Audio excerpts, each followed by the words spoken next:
5 seconds. I should like now to make a few observations on the budget. This budget marks a turning point in the history of our country.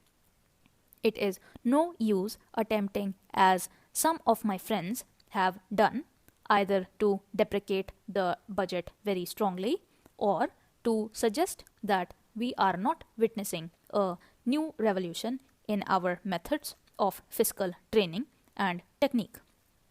I want it to be quite clearly pointed out to my friends that we are now facing the lean years of Indian finance. Hitherto, we had revenue surpluses which were a form of public saving and which were meant to be utilized for capital development.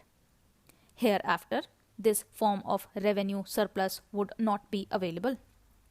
We have therefore to find out ways and means of implementing our great program of national reconstruction at minimum cost.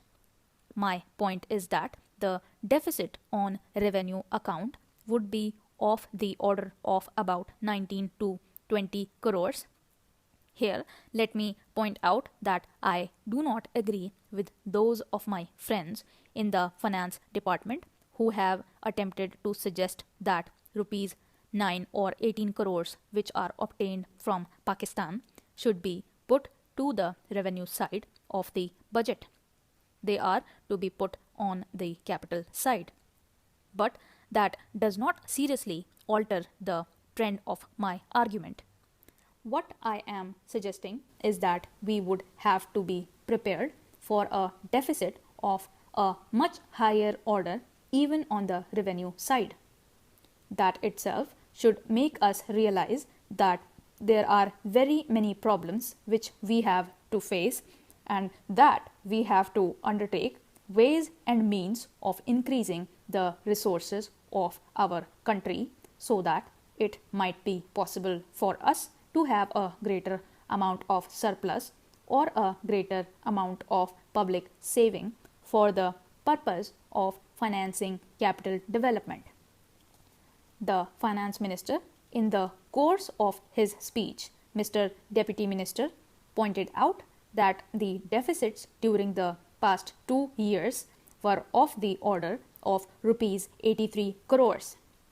I venture humbly to disagree with him because I feel that when we are talking of deficits, we must take into account the overall deficit incurred by the central government and that would be of the order of rupees 200 crores.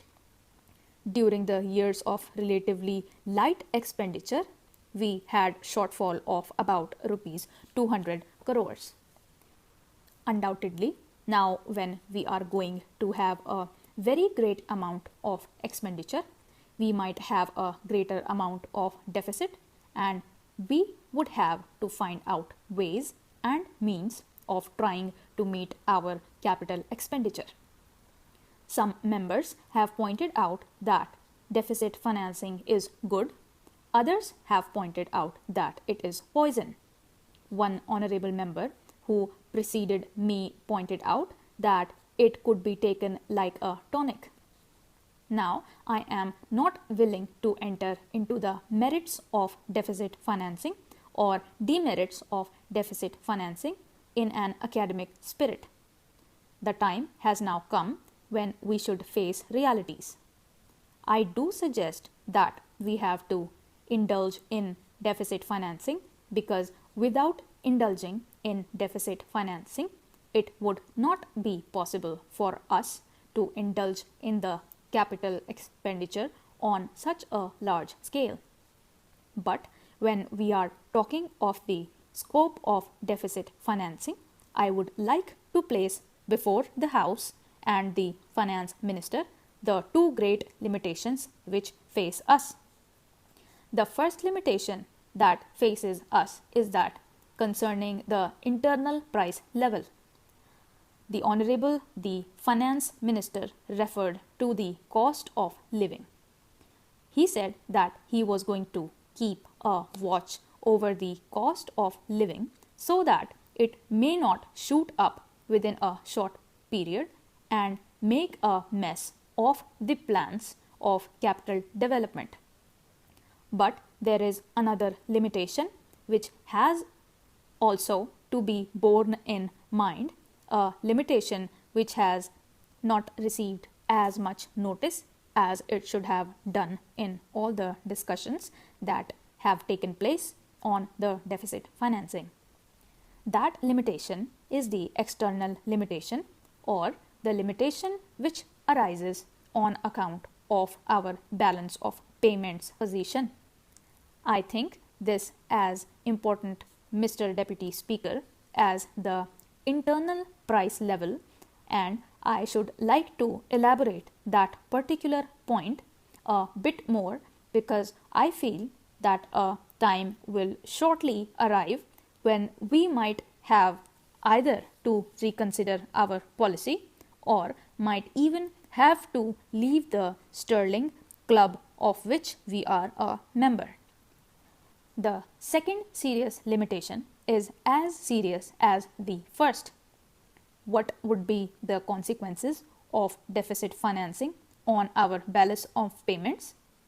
The finance minister in his budget speech points out that so far as the balance of payments position is concerned, they have now, whether it is by accident or design, a favorable balance, and they have contributed about rupees 63 crores to the dollar pool during the past 6 months.